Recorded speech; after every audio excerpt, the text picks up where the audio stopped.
Olá pessoal, tudo bem? Leslie aqui, professor da Versalhes, e vamos dar sequência ao curso de urodinâmica aqui da Versalhes. Vejam que a gente já falou sobre o preparo do exame, já falou sobre a fisiologia da micção e agora vamos falar sobre a fluxometria livre. Vamos lá, venham comigo.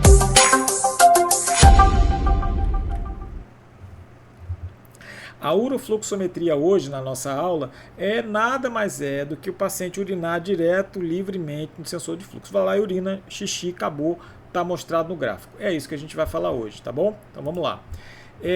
O Paulo Rodrigues tem um livro que ele escreveu em 2001 só sobre urodinâmica. É um livro que eu recomendo caso você queira ir lá e buscar e entender mais sobre urodinâmica. Ele faz um monte de gráfico, um monte de cálculo.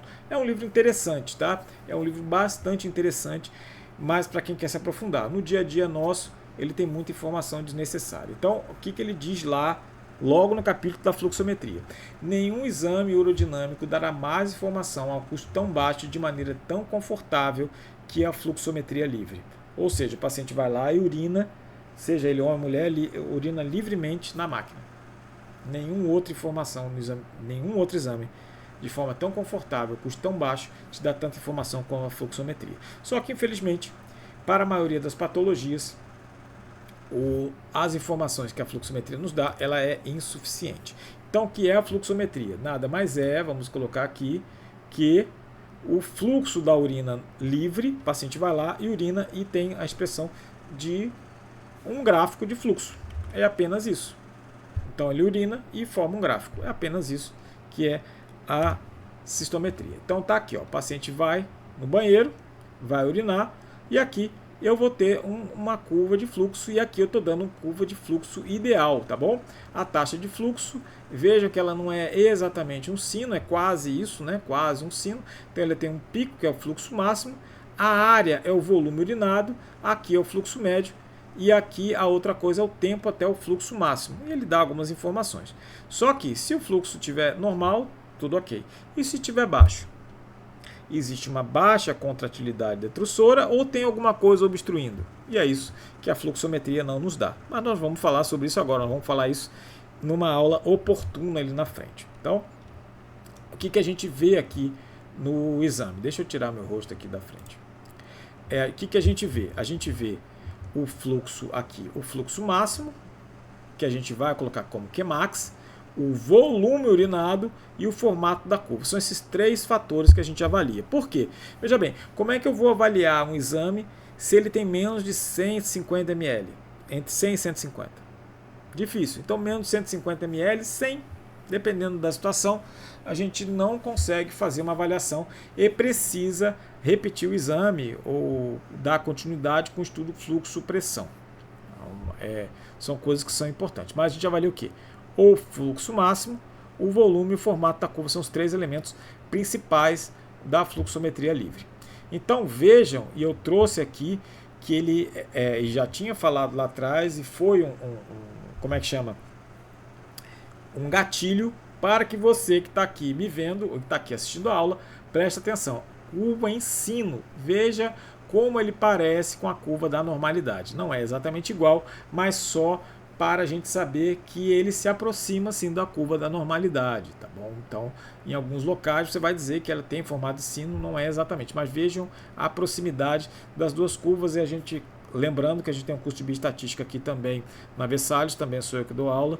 Se você consegue ainda assistir um curso comigo, não cansou das minhas aulas, assista lá que você vai gostar também, tá legal? E o que a gente tem numa fluxometria normal? Como eu falei, tem que ter mais de 150 ml. Alguns autores colocam como 100, mas vai lá, bote aí 150, que é o normal. O fluxo máximo ele é maior, em média, né? A gente tem entre 11 e 15 ml por segundo. Acima disso, tá normal, tá legal? Então, a divergência entre os autores, o que é a curva máxima normal, se é 11, se é 15, mas enfim.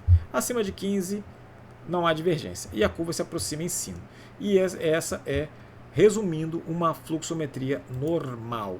Aqui a gente tem uma deixa eu voltar aqui meu rosto, botar um pouquinho mais para cá para a gente poder conversar. Esse aqui é um exame de fluxometria. Vamos analisá-lo. Tem a curva em sino? Não exatamente, né? Ela começa, mas depois ela tem esses entalhezinhos aqui. Qual o volume urinado? Vamos lá, 545,6 ml. Então, o volume adequado, fluxo máximo de 17. Esse é um exame normal? E aí? Me responda depois o que você achou, se esse é normal. Vou dar aqui uns 3 segundos para você pensar se é normal ou não esse aqui. E vamos fazer uma análise desse exame. Começa normal, não é isso? Começa normal, não tem aquela parte de cima, começa normal até o fluxo máximo. Depois do fluxo máximo a gente tem os entalhes. E aqui eu trago para vocês por que é que a gente faz isso do fluxo-pressão. O que aconteceu com o detrusor neste momento? Não sabemos. A gente sabe que tem um fluxo máximo, tempo até o fluxo máximo, tempo de micção total, né? Tem todos aqui, tempo de uma hesitação, ou seja, quando você começou aqui para começar a micção, então a gente fica ali. Mas aqui eu não tenho elementos para saber o que aconteceu. Mas virtualmente a gente vai considerar esse exame aqui como um exame normal. Por quê? A gente acha que urinou até aqui e daqui, ó, ele estava diminuindo a micção, só que ia ficar algum resíduo e aí ele continua forçando o abdômen para miccionar. Mas como fluxometria, veja bem a diferença. Como exame de fluxometria, eu posso considerar ele normal. Olha, e como é que eu daria o laudo? Olha, ele teve fluxo máximo normal, um volume normal, uma curva que se aproximou da normalidade, mas ele apresentou alguns entalhes. Embora a gente considere um exame dentro da normalidade, sugiro associar a sinais e sintomas clínicos, né? E, se for o caso, a um estudo fluxopressão para tentar identificar esses entalhes aqui. Se você tiver algum elemento clínico, você associa aqui no laudo. Combinado? Mas não é completamente normal, é aquele exame em cima do muro. Pode ser que seja normal, pode ser que não seja. Veja bem, digamos que fosse um paciente que você começou um tratamento, tem uma hiperplasia e começou um tratamento. Aí você vai ter que fazer o laudo comparativo. Ele está melhor, não está melhor? Então, só pelo exame urodinâmico, veja que ele traz muitas informações, como o Paulo Rodrigues falou, mas ele sozinho está faltando. O que está acontecendo aqui? Não sei. Mas é um exame que você pode dar tanto na normalidade quanto não na normalidade. Apenas isso aqui. Eu sei um Leslie, você ficou em cima do muro, confundiu a gente. De propósito. Quero que vocês pensem, que você conteste o que eu falei. É de propósito. Mas aqui, se você perguntar se só esse exame está normal, eu falo, olha, tem elementos que eu posso dizer que é normal sim, mas eu recomendo que você faça o estudo de fluxo-pressão. Ponto. Minha recomendação é complementar o exame com o estudo de fluxo-pressão ali. Faz citometria de enchimento e faz o estudo de fluxo-pressão para saber o que está acontecendo aqui. Não posso garantir que não tenha nada, mas ele há sim elementos que é volume normal, curva parecida, tem alguns entalhes ali, e o fluxo máximo normal. Então vejam que eu preciso de todos esses elementos para poder fechar. Vamos ver o próximo. E esse aqui?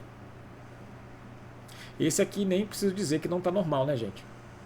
Bom, eu tenho um fluxo máximo baixo, abaixo de 11, então não há controvérsia entre os autores sobre o fluxo máximo. Urinou bem pouquinho. Agora, olha o volume urinado, 69. Então não posso nem fazer uma avaliação adequada. O que eu posso dizer? Fluxo muito baixo, fora da formação em sino, não tem aquele formato de curva normal, um fluxo máximo,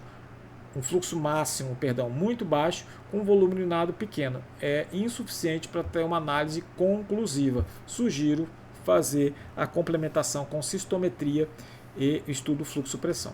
Bom, então, quando a curva se distanciar do normal, eu tenho um baixo fluxo, um baixo volume, eu tenho uma hipocontratilidade ou tenho uma obstrução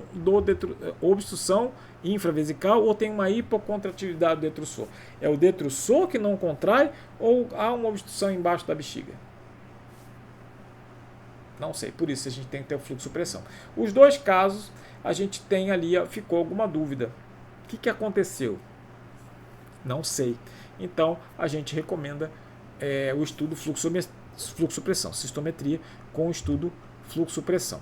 Os nomogramas ajudam a gente. São dispositivos que eles unem as equações com dispositivos gráficos que vão ajudar a gente para relacionar essas covariáveis e saber na probabilidade do evento. Então, no primeiro exame, a gente tem... No primeiro exame não, foi no primeiro exame? Não, aqui é um exemplo de exame, tá? Exemplo de exame, não foi nenhum deles não, acho que eu vou mostrar ele na frente. Então eu tenho aqui, por exemplo, aqui ó, volume e o fluxo. Um fluxo abaixo de 5, por isso que eu sei que não era nenhum nem outro. Então o fluxo máximo aqui no fluxo médio. Então, digamos assim, foi no fluxo aqui. Volume baixo com fluxo baixo. Aqui está a curva, ó. Aqui é o normal, né, acima disso aqui, ó, ou seja, acima de 15. Aqui é a média e aqui um fluxo baixo. Ele ficou aqui na dúvida, no meio. Aqui durante o exame que a gente fez. Vamos jogar ele aqui. Então eu tenho aqui o fluxo máximo de 17. 17 com volume de 500. 500 mais ou menos, um volume aqui, um fluxo de 17. Opa! Opa! Opa! Um fluxo aqui no fluxo máximo, no volume. Mas obviamente ele vai fazer uma curva, né? Então ele vai colocar aqui. Então em torno de 500 com fluxo de 17 aqui no máximo.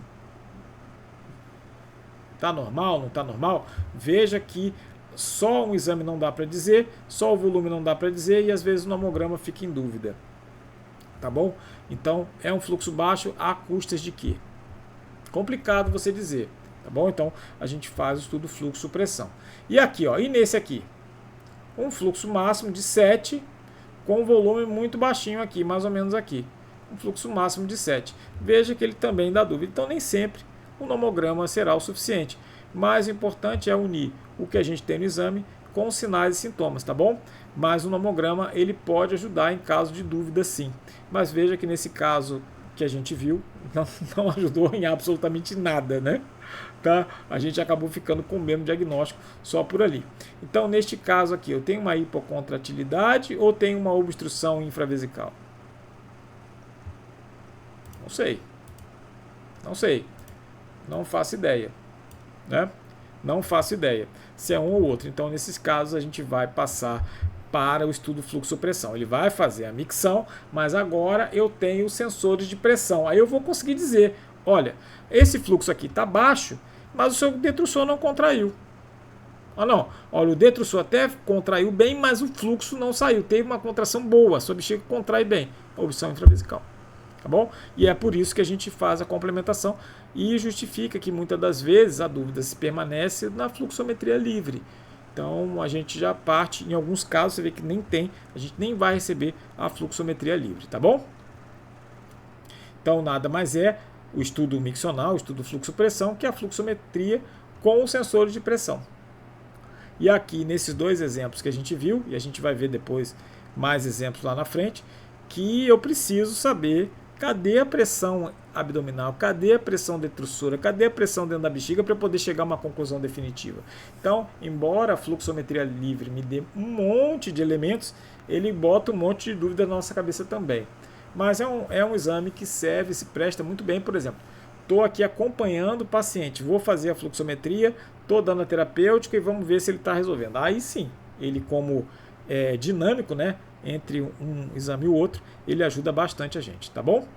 E essa aqui, a principal referência que a gente utilizou é o próprio livro do Paulo Rodrigues, que está aí para que a gente possa recomendar, para que vocês possam ler ali, aqueles que tiverem mais interesse sobre se aprofundar um pouco mais sobre o urodinâmica, que realmente ele é um dos melhores exames sobre isso, tá bom? Um abraço e até a nossa próxima aula.